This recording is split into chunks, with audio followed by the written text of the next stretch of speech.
My family has had a history of horror and terrible things.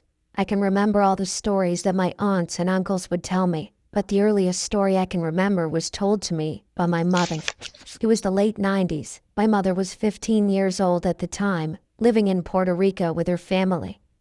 My mother had a friend. For privacy, I'll call her Carmen. They were best friends. They always played together and had sleepovers.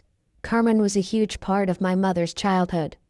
One day, when my mother and Carmen were playing outside, a man approached them. He wasn't the spooky, scary old man, or the creepy guy you'd hear about in kidnapper stories. He was tall and handsome. My mother and Carmen knew him. Everyone did. He was well known around the church and the town for his kindness and good looks.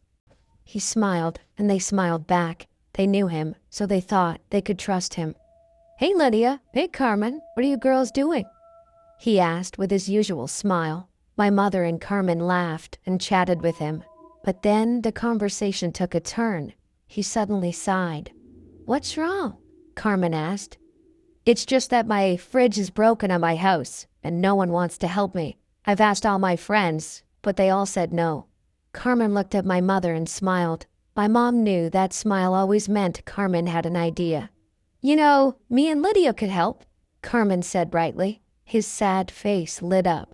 "Really? I'd appreciate that."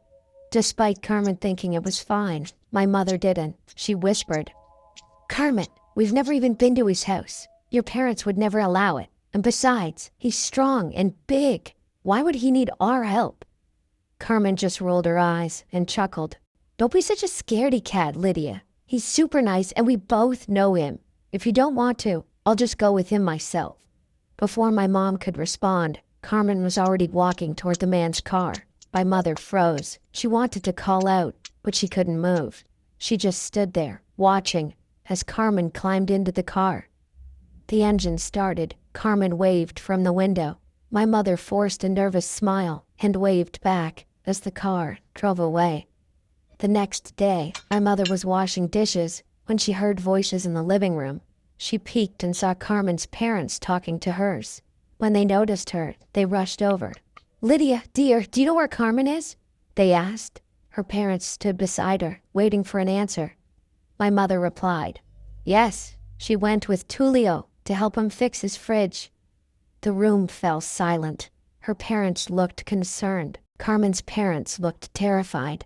They thanked her, then quickly left. My mother felt uneasy. It was unlike Carmen to not come home. She always came home when the streetlights turned on. A day later, my mother was walking to school when she noticed a commotion near a house. Curious, she walked over and froze in horror. Carmen had been found. Her body was stuffed inside a black garbage bag. Her face was twisted in terror. Her eyes rolled back. Behind the police tape, my mother saw Carmen's parents crying. After Carmen left with the man, he had taken her to his house and killed her. It was one of his neighbors who discovered the truth. Their dog had run to a garbage bag, scratching at it. When the neighbor looked closer, they saw Carmen, and they immediately called the police. Nobody could believe it. The kindest, most trusted man in their town had done the most evil thing.